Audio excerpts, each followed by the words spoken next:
constante que realmente vamos a tener prácticamente durante todo el siglo XX.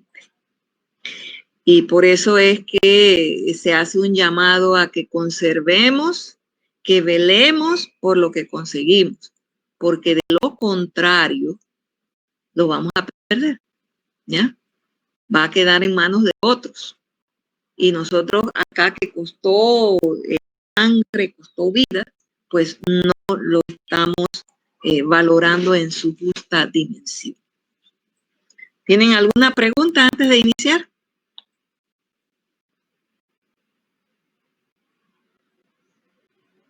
¿Pregunta, chicos? No. No, profesora. Vamos a iniciar. Vamos a iniciar aquí.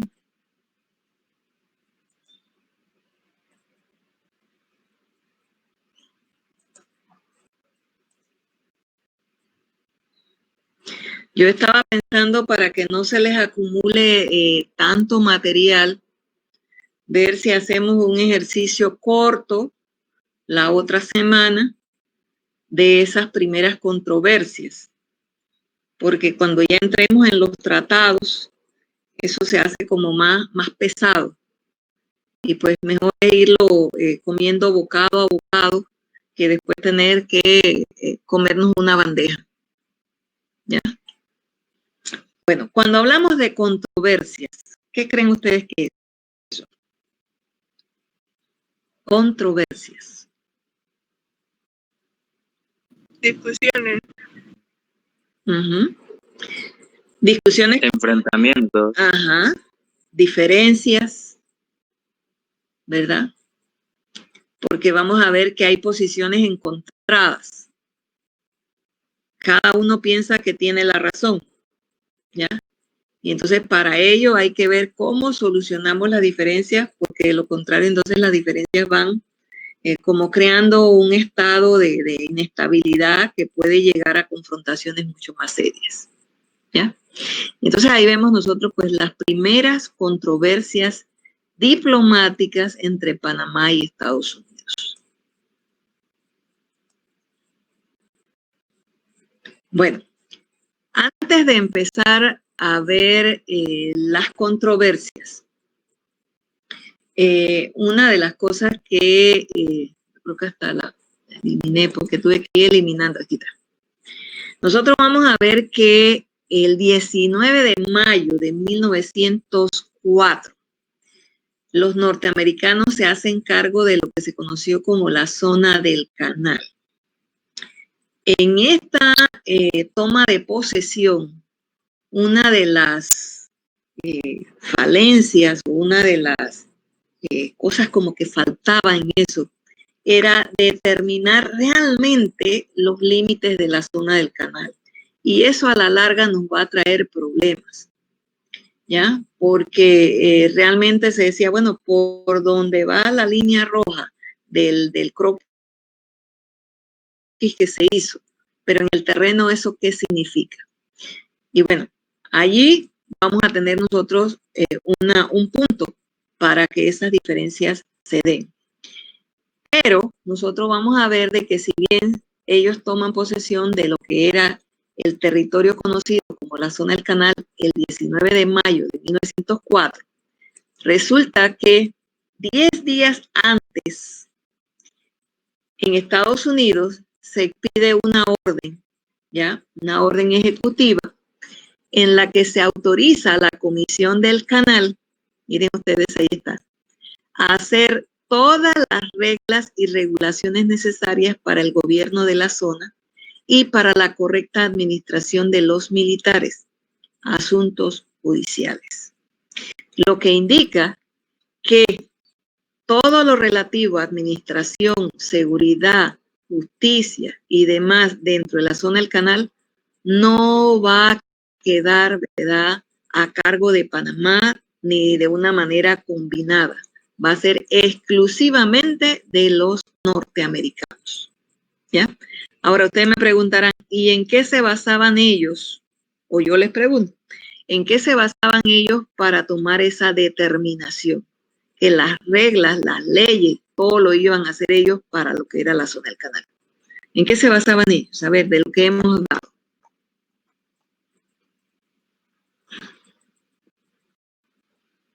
Cuando vimos el tratado. En Jaime Novari, la profesora. Sí, pero ¿qué decía? ¿Dónde?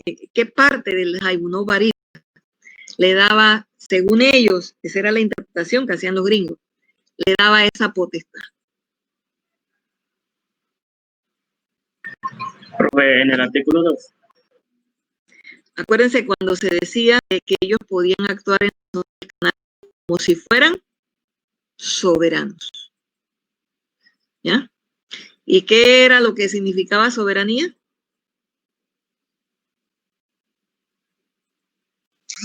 Poseer control total. Claro, tanto así que tú decides a lo interno y externo de ti mismo. ¿Ya? Entonces ellos decían, Panamá no tiene nada que decirnos a nosotros. ¿Ya? En la zona mandamos nosotros. Y claro, ellos no solamente mandaron en la zona, también mandaron en Panamá. Dichadamente así fue. Bueno, aquí vamos a ver la orden ejecutiva. Producto de esa orden ejecutiva, ¿verdad? Se hace esta otra orden ejecutiva. Y vamos a ver nosotros de que hay 3 puntos básicos en esa orden ejecutiva de junio de 1904. ¿Cuáles son esos puntos básicos? 1. La apertura de la zona del canal al comercio internacional. Pregunto, en lo que vimos del tratado se hablaba de que las tierras cedidas a para crear la zona del canal era para abrir una zona a nivel comercial a nivel mundial.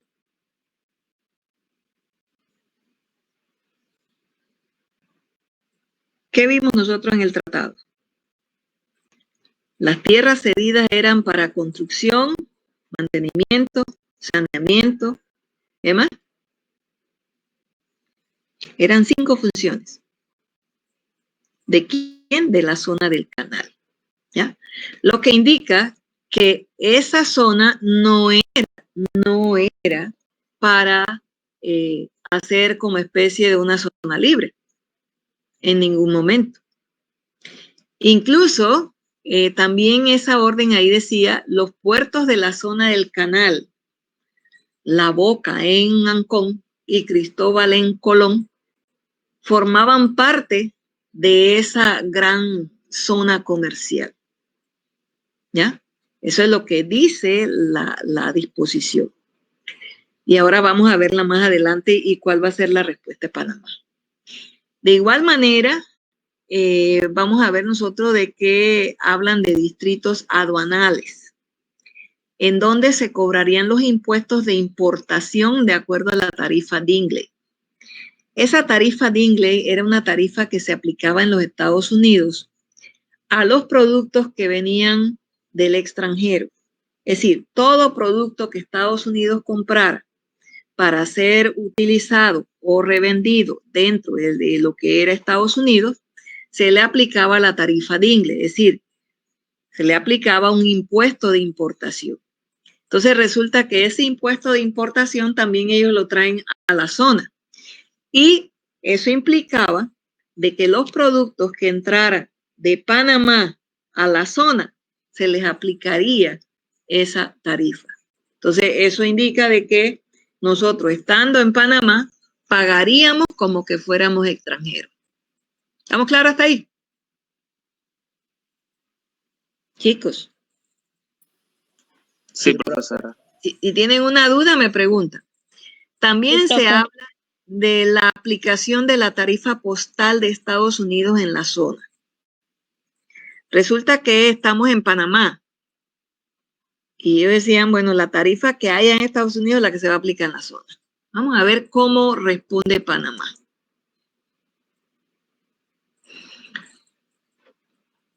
Según los norteamericanos, tal como les decía, artículo 2, ¿ya?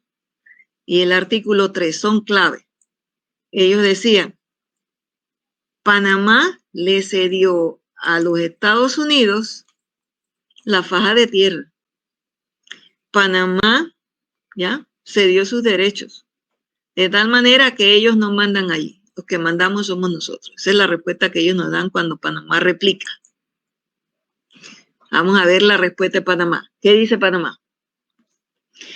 Panamá señala de que el puerto de La Boca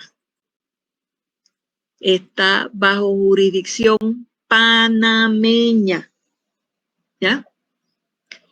Y aparte de eso, Panamá también dice, es el lugar de acceso, ¿verdad?, que tiene Panamá.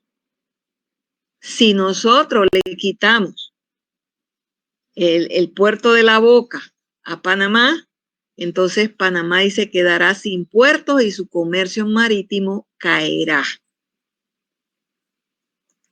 Les pregunto, ¿qué opinión les merece ese argumento de Panamá?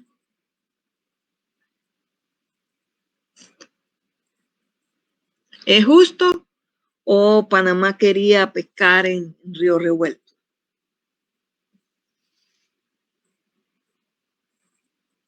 ¿Qué piensan ustedes? Recuerden que el tratado decía que ni las ciudades de Panamá ni Colón formaban parte de la zona. Entonces, si La Boca pertenecía a la ciudad de Panamá, entonces ese puerto no podía atribuírselo, ¿verdad?, las autoridades norteamericanas para su actividad comercial. Ya eso era violar el tratado. Y por eso yo les decía, el problema de que no se definió muy clarito con los límites al inicio nos va a traer problemas a la larga. Y ya aquí lo vemos. Y estamos hablando de julio de 1904.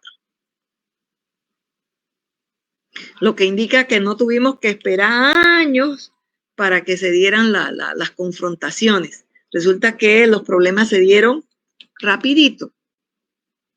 Se dieron ahí mismo. ¿Eh?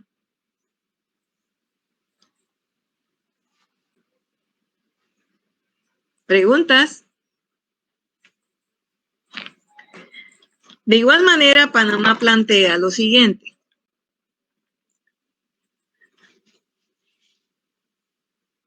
Panamá retiene, ¿ya?, las ciudades de Panamá y Colón.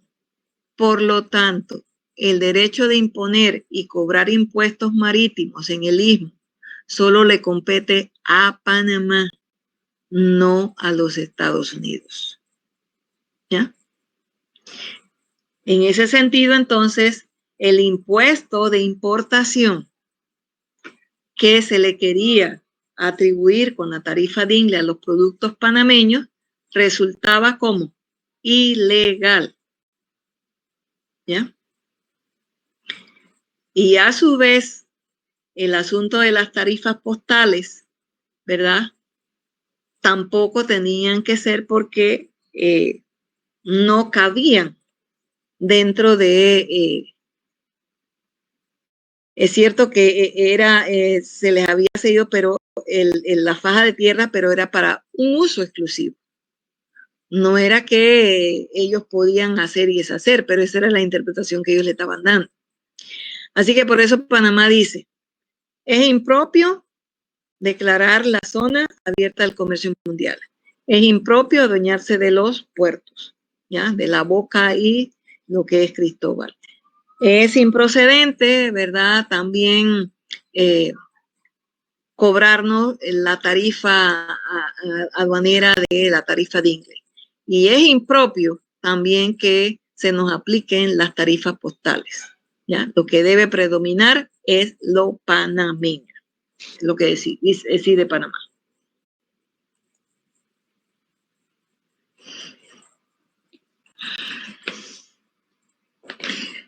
Y Panamá sigue insistiendo, dice, Estados Unidos no puede abrir los puertos de La Boca y Cristóbal porque carece de tal autoridad.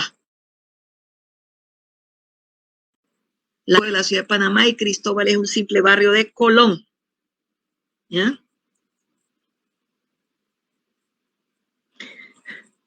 También Panamá sigue diciendo, Estados Unidos no tiene derecho a establecer aduanas en los puertos de Panamá y Colón e imponer la tarifa Dingley.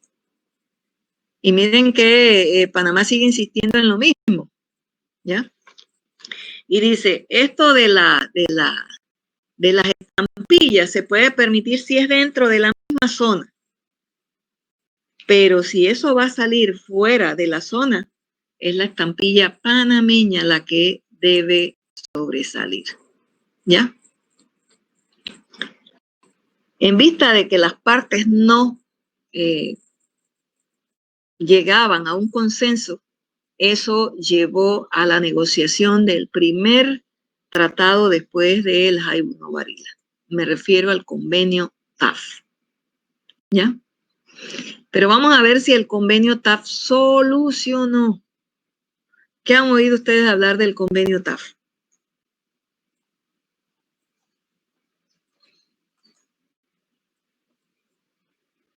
Chicos, se fueron todos. No, profe. ¿Están aquí? ¿Qué han oído ustedes hablar del convenio TAF?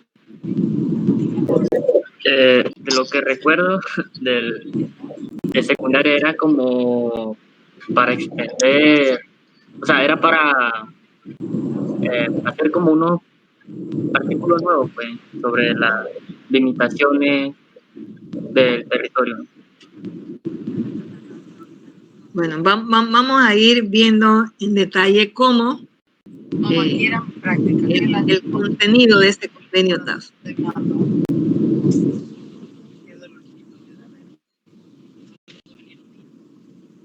¿Quién es AA?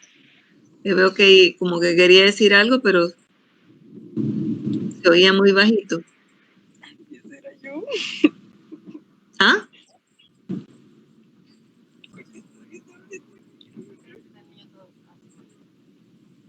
Bueno, vamos entonces a continuar.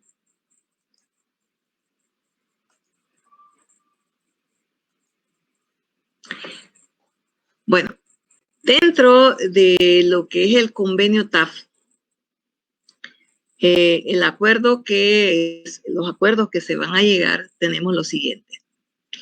No se permiten las importaciones de artículos, efectos y mercaderías a puertos de La Boca y Cristóbal en Colón, excepto aquellos que sean necesarios para uso del canal. Entonces ahí estamos viendo de que, bueno, pueden importar, pero no convertir la zona en una zona del comercio, una zona libre a nivel mundial, ¿ya? Porque lo que es la faja canalera se le dio para mantenimiento, funcionamiento, saneamiento del canal, no para vender, ¿ya? Lo otro, el punto 2 dice, las mercancías importadas de Panamá, pero destinadas a la zona del canal, serán exoneradas de todos los impuestos y tributos. Es decir, que cuando el producto viniera de fuera con destino a la zona del canal, para uso del canal, de acuerdo al punto 1, no pagaría impuestos en Panamá. O sea que se les exoneraba, ¿verdad?, de pagar impuestos porque supuestamente lo iban a usar para el funcionamiento, saneamiento y demás del canal. Ahora, el punto 3 dice, los barcos que entraran y salieran del puerto de Panamá podían anclar, cargar y descargar por embagaraje en el fondeadero usual en la vecindad de las islas de Perico, Naos, Flamenco y Culebra. Recuerden que estas islas sí estaban en jurisdicción norteamericana, sí formaban parte de la zona. Entonces ahí como que, bueno, te voy a dar la oportunidad de que los barcos que traigan mercancía y demás para el puerto de Panamá puedan descargar en esa ruta, ¿no?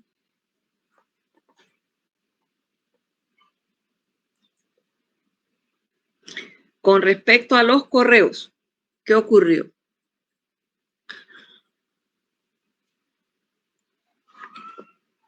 se estableció de que las estampillas que se utilizarían en la zona serían estampillas de Panamá. Estados Unidos lo que haría es comprarle las estampillas a Panamá por el valor del costo. Es decir, nosotros no vamos a tener ganancias con las estampillas que les vamos a vender, sino nada más para sacar el costo de material y el costo de la hechura. ¿Ya? Allí estamos viendo Panamá se está sacrificando. Y a la hora de la hora, miren lo que pasó. ¿Qué notan ustedes en esa estampilla?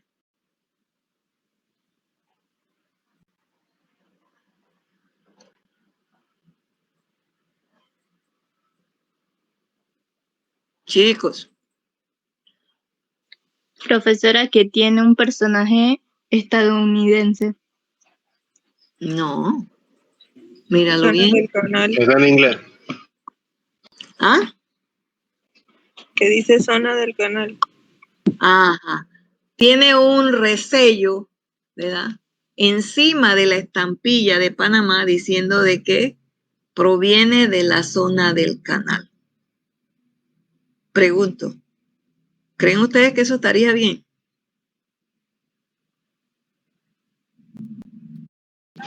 No, profe.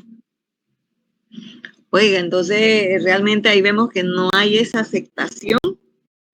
Sin embargo, ellos aducían de que, bueno, que eso era para que se diferenciara de las que venían del resto del país. ¿Ya? Otra situación que vamos a ver producto de ese desacuerdo es el hecho de que Panamá se va a ver obligada a reducir la tarifa postal de 5 centavos que se cobraba, reducirla a 2 centavos. ¿Perdimos o no perdimos? 3 centavitos van haciendo a la larga, ¿verdad? Un montón de capital. ¿Ya? También vamos a ver nosotros de que se había firmado el convenio monetario de 1904 que rige hasta hoy día. ¿Sabe?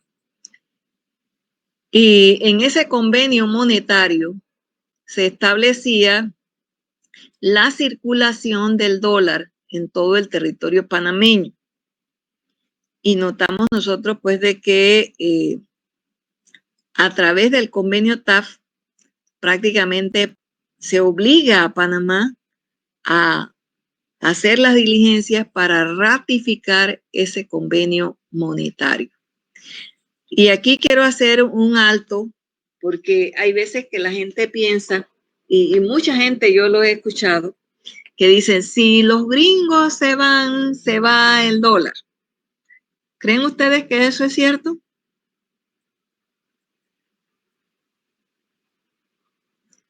Si los gringos se van, se va el dólar. ¿Será cierto o será falso?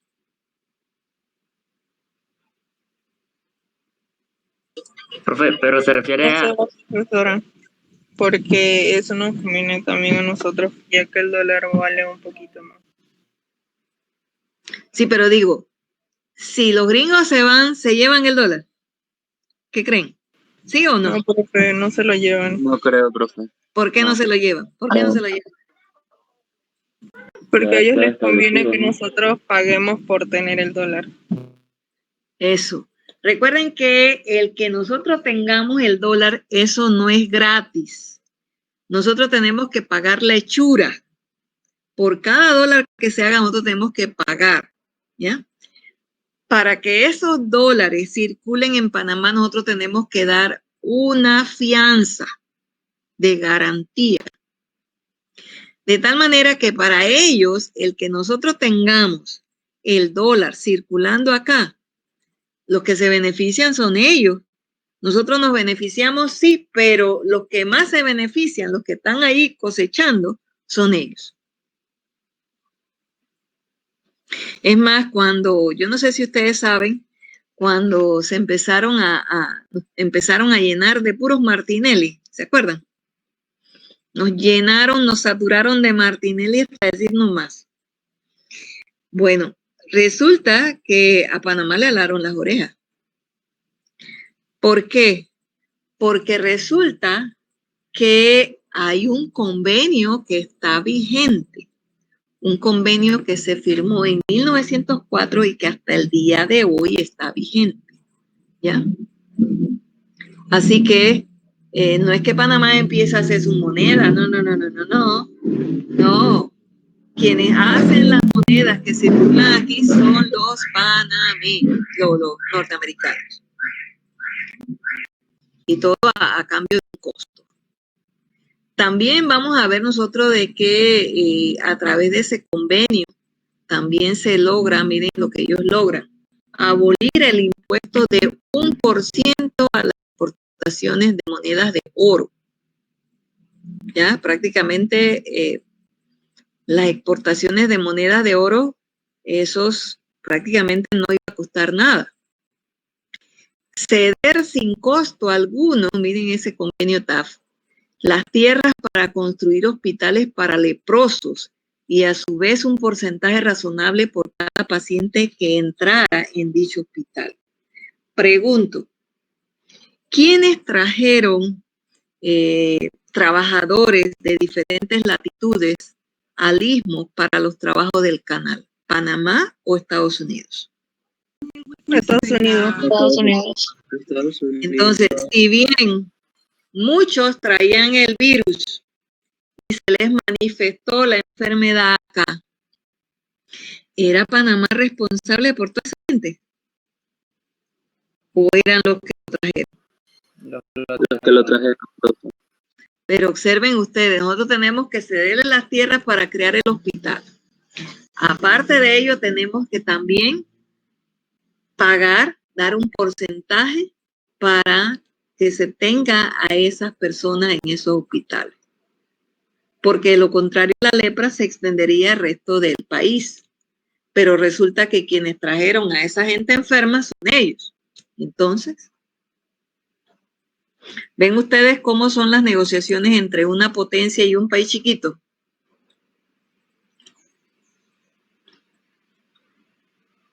Por otro lado, también el convenio TAF establece el impuesto ad valorem sobre las importaciones generales, reduciéndolas, ¿verdad?, del 15 al 10%.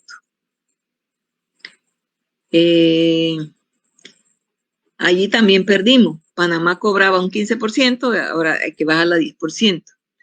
Los derechos consulares y gravámenes sobre la entrada de barcos e importaciones se rebajan al 60% de las tarifas.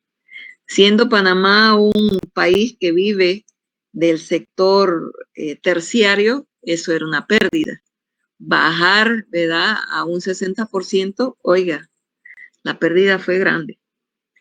Se establecieron los límites fronterizos entre la zona del canal y las ciudades de Panamá y Colón. Pero esos límites no fueron fijos.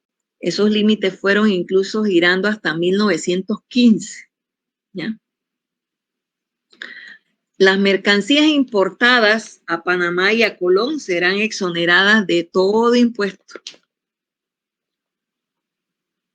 Y ahí vamos viendo nosotros de cuando sacamos toda esa cuestión, pues, oiga, estamos mal, ¿ya? Así que de esa manera vemos nosotros de que ese convenio TAF realmente no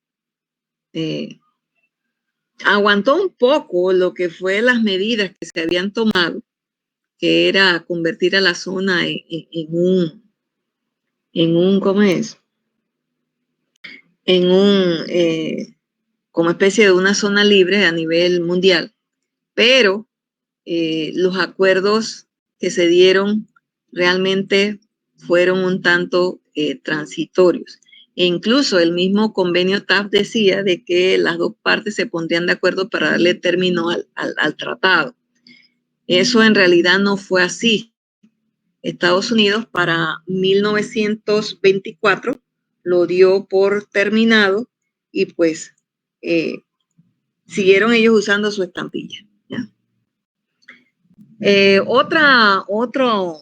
Otra controversia que se va a dar entre Panamá y los Estados Unidos va a ser el asunto del exequatur, Me dirán ustedes, ¿qué es eso de exequatur? El cuerpo consular para autorizar o transar, hacer transacciones de carácter económica, carácter jurídico, tienen que tener autorización del país sede donde van a trabajar.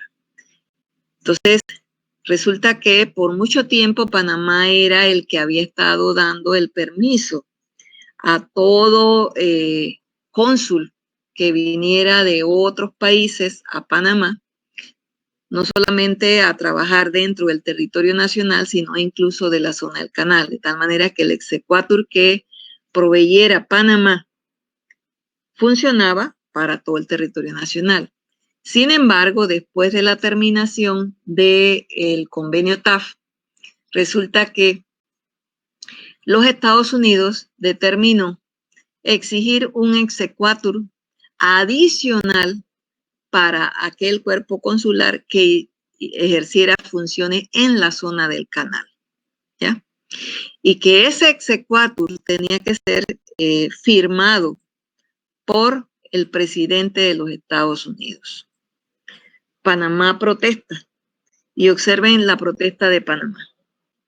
Vamos a ver en qué consistió la protesta panameña. Alguien ahí que me ayude a leer, a ver.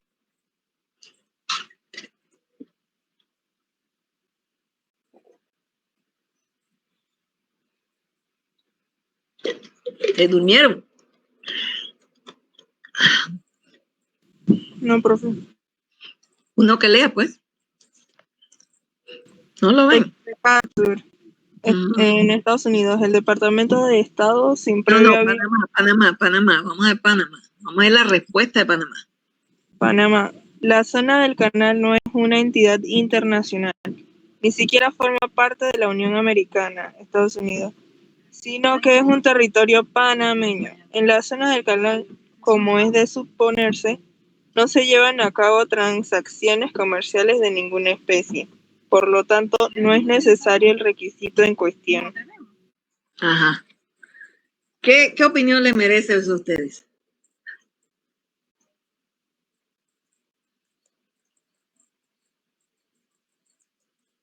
Imagínense lo que les está diciendo. La zona es territorio panameño.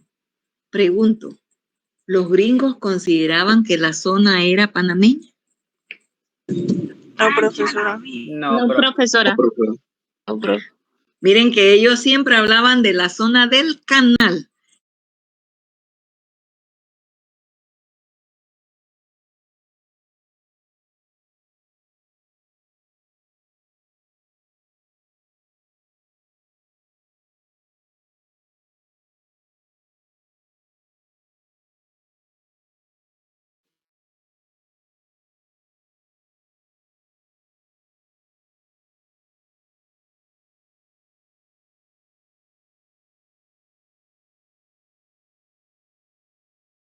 Pero usted está hablando. Profe, si está hablando el micrófono está apagado.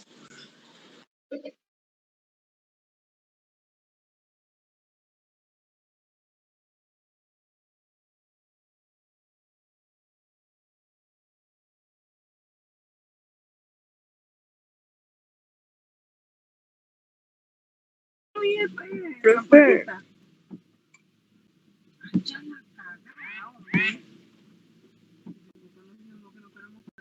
Profe, está silenciado.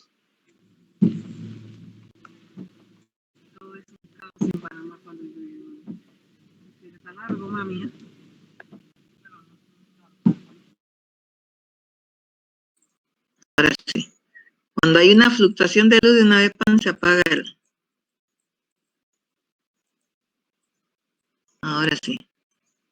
Ahora sí me oyen. Sí, profe. Sí, Ahora sí. ahora sí. Sí, profe. Cuando hay una fluctuación de luz, de una vez algo pasa.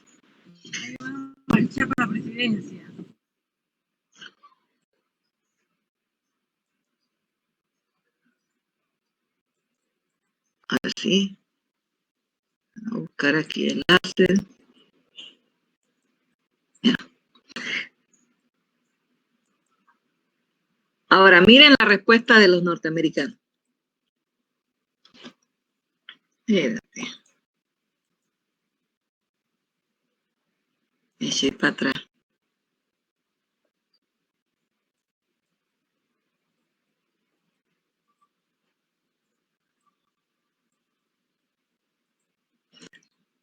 Miren la respuesta de los gringos. Dice, el artículo 3, recuerden que artículo 3 es el que habla de la soberanía, de los derechos soberanos en la zona del canal.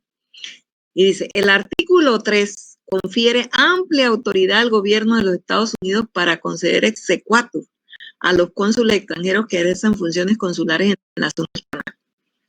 Ellos se basaban en que el artículo 3 del tratado de Jaibuno Varila decía que ellos podían actuar en la zona del canal como si fueran soberanos. Pero la interpretación que le daba Panamá era que podían actuar como si fueran soberanos en el sentido de las funciones, ¿verdad?, para lo cual se había cedido el territorio, mantenimiento, funcionamiento, saneamiento, ¿verdad?, del canal, pero no para las otras actividades. Entonces, claro, si el tratado estaba solo en inglés, ellos se aprovechaban para darle esa interpretación. Panamá tenía su propia interpretación. Hoy día, los tratados que se firman, Panamá exige que se dé en los idiomas de ambos países, por la experiencia que tuvimos con los gringos con ese tratado Jaibuno Varila. ¿Preguntas? ¿Preguntas? No, profe. ¿Por qué ellos después de que terminaron el convenio TAF siguieron con la venta de estampillas? Aquí yo les hice un cuadro y observen ese cuadro. ¿Qué les parece la cifra? Todo esto es en dólares. Venta de estampillas postales para correo aéreo, miren ustedes. Después de la guerra, la Segunda Guerra Mundial, miren ustedes, 441.696 dólares. Y eso que nada más era a 2 centavos. ¿Ah? Imagínense. ¿Ah? El envío postal más la estampilla, eso hacía como una especie de unos 5 centavos. Pero sumando, miren ustedes las cifras que daban. El 48 y el 49. Este negocio estuvo funcionando hasta entrada a los tratados Torrijos-Carter, tratado del canal. Venta de estampillas postales ordinarias, tarjetas postales, libres de estampillas, miren ustedes las cifras. Y aquí, a lo último tenemos giros postales. En esos giros postales, pues,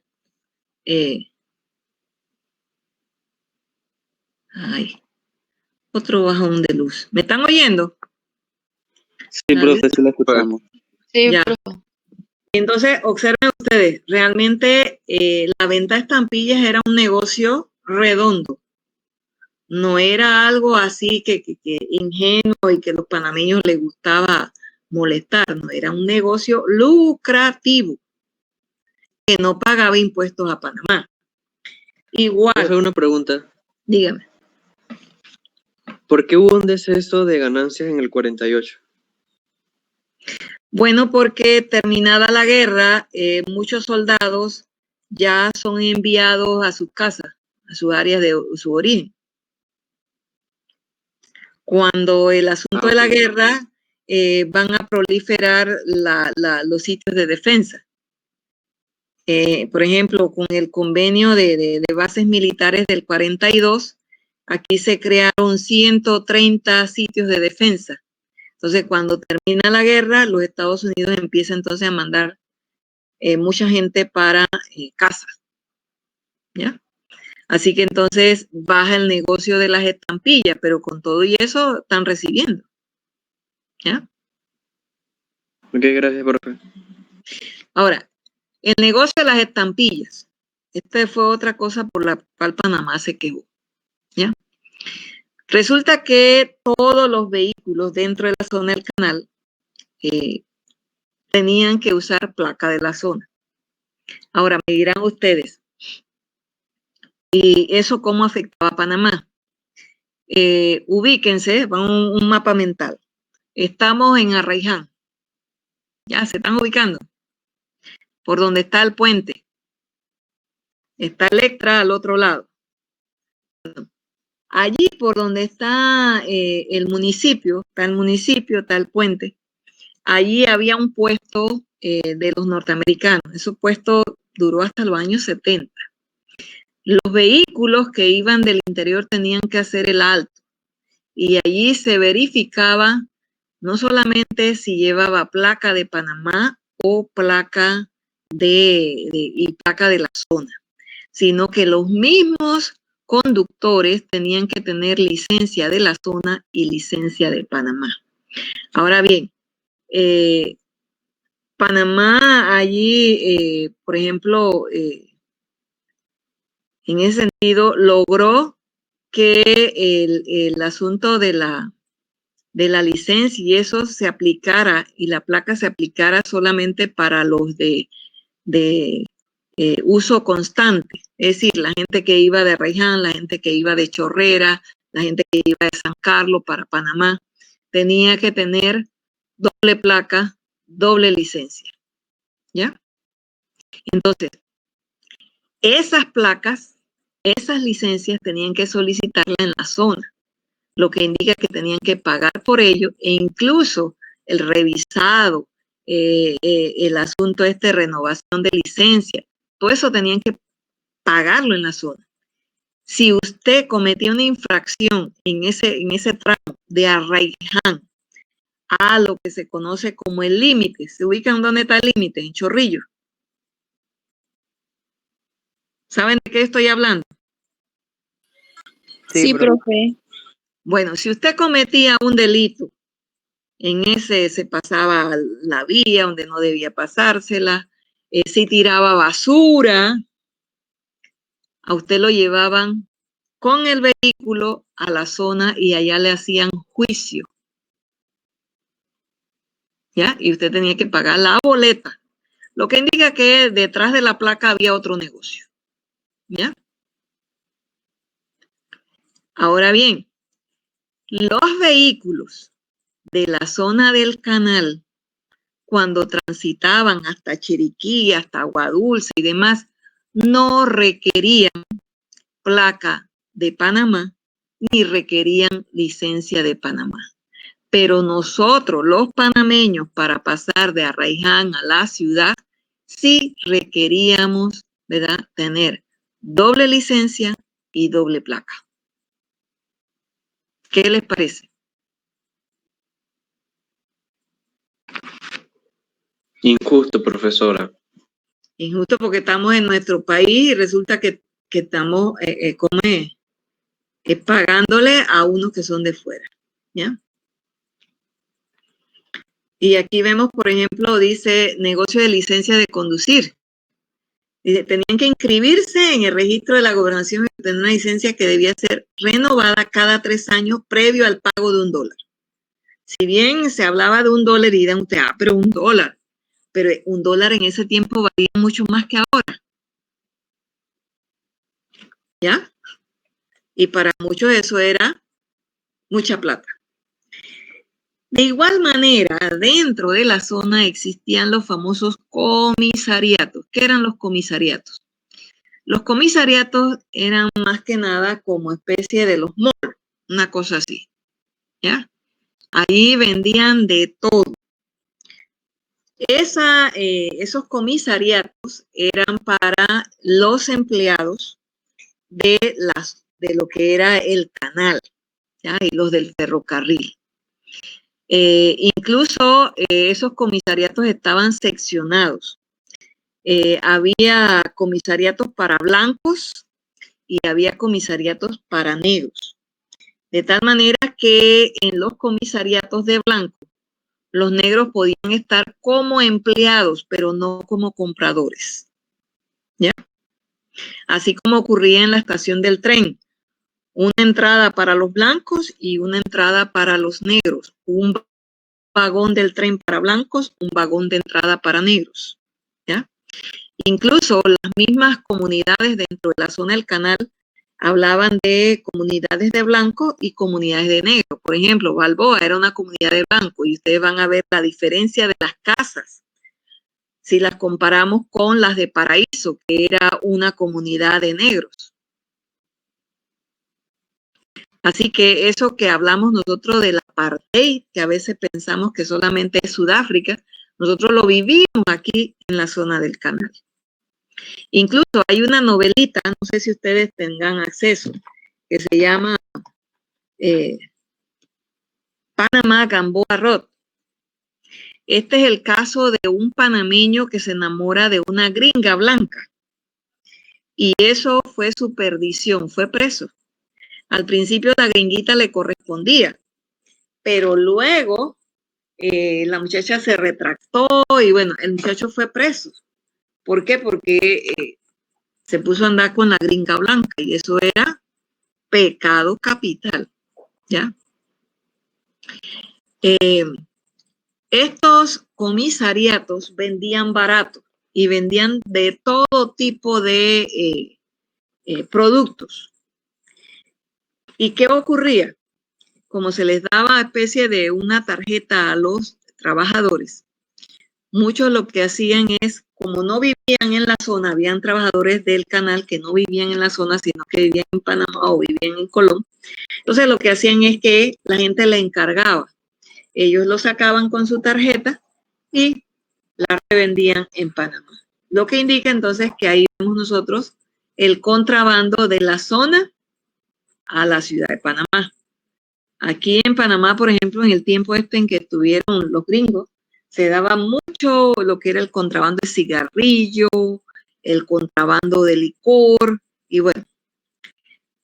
Y pues, ustedes saben que cuando hablamos de contrabando son mercancías que no pagan impuestos. Así que son traídas a lo que es el caso de la ciudad de Panamá y Colón, y de allí pues son revendidas, pero nunca fueron adquiridas en un centro comercial que pagara impuestos. ¿Preguntas?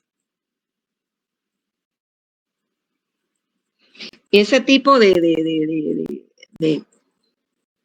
negocios también se utilizaron en las bananeras. En el área de Boca del Toro, por ejemplo, se daba mucho eso. También tenían cantinas para el ejército. Al principio las cantinas quedaban en Avenida B y esas cantinas le ponían banderas afuera. Si tenía banderas norteamericanas significaba que era banderas para la soldadesca norteamericana. Y así por el estilo, los españoles, etcétera, etcétera. Y notaremos nosotros de que desde esos tiempos se habla de las famosas guarichas. Yo no sé si ustedes han oído hablar de eso. Las guarichas. Nunca han oído hablar de las guarichas. Eso, las guarichas no más eran el caso de mujeres, algunas panameñas, otras extranjeras, que iban a las barracas de los gringos a dar satisfacción sexual, ¿ya? Por dinero. Y entonces notaremos pues de que muchas veces ellas acudían a esas cantinas en donde pues se encontraban con la soldadesca para satisfacer los apetitos, ¿verdad?, de estos señores.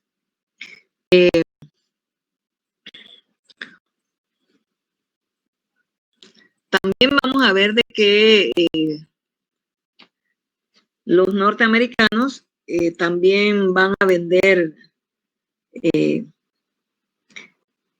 productos, específicamente lo que era agua y demás, a lo que era el caso de los barcos que estaban.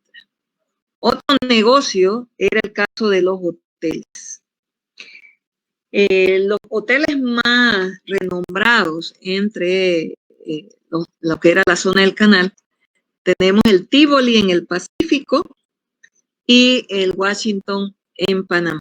Del Tivoli, pues, hay solamente una parte hoy día lo que eran las instalaciones del Tivoli han sido remodeladas, reconstruidas por el Smithsonian, y pues de ese hotel que era el 5 estrellas y que apagó el negocio de la hotelería en Panamá, notaremos nosotros pues de que eso también se convirtió en un negocio. El Hotel Washington fue otro en Colón, se convirtió en otro negocio. De tal manera que para que Panamá pudiera levantar su industria hotelera, van a también tener que sentarse con los norteamericanos.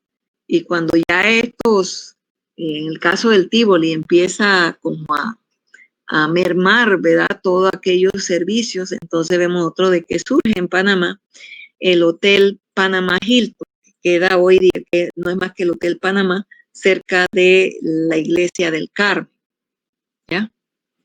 Hoy día el Hotel Washington pues ya sí está en Panamá, pero estos dos hoteles no formaban parte de las concesiones que Panamá había dado a los Estados Unidos para funcionar en lo que era la zona. Recuerden que la zona era para mantenimiento, funcionamiento y saneamiento del canal. Otro negocio que van a también a tener ellos es el negocio de taxis, el negocio de buses. Allí por donde hoy día está Plaza 5 de Mayo, estaba la ruta de los buses de Saca. Hoy día todavía se habla mucho todavía se habla de esos buses de Saca, que era lo que daban el servicio a la zona del canal. También existían los cines, era otro negocio que tampoco se había contemplado dentro de las concesiones. Uno de ellos, y que vemos a cada rato por ahí, es el cine Balboa, que cuando venimos para el interior, pues vemos allí en todo lo que es el tránsito en la vía. Entonces, de tal manera que todas estas situaciones que se estaban dando, ¿verdad? Se daban básicamente por la interpretación del tratado. Panamá lo veía de una manera, los norteamericanos de otra. De igual manera, ustedes van a ver de que los norteamericanos utilizaron la zona del canal para adiestrar militares, tanto norteamericanos como de otras latitudes, también a lo que era el personal de la NASA, ¿verdad? Cuando van a hacer lo de supervivencia en lo que era la selva, dirán ustedes, pero supervivencia en la selva sí son de la NASA. Sí, pero el asunto está en que la supervivencia independiente en qué medio físico se dé, tú tienes que aprender a racionalizar las cosas que tienes. Ahora, muchos de los, por ejemplo, personal militar de América Latina que fue adiestrado en lo que fue la zona del canal, para los años 70 fueron los que perpetraron los golpes de Estado en América Latina, y fueron los que en los años 80 fueron derrocados por movimientos democráticos. Entonces eso nos habla mucho, que nos ayuda a entender, ¿verdad?, la situación no solamente en Panamá, sino en América Latina. Ustedes van a ver que en los años 70 dominan los militares en Panamá, y para los años 80 ya viene un regreso a lo que es la parte de los civiles. Claro que en Panamá, al salir Torrijos, vamos viendo nosotros de que hay un relevo en los mandos que finalmente caen en manos de Noriega, y pues realmente hasta ahí se para lo que es ese relevo, y viene lo que es la invasión.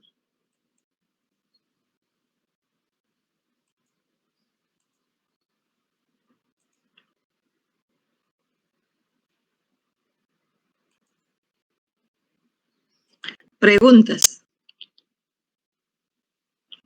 ¿Preguntas, chicos? Pero, profe, el quiz y de la otra semana sería de este PPT, ¿verdad? ¿Cierto? No.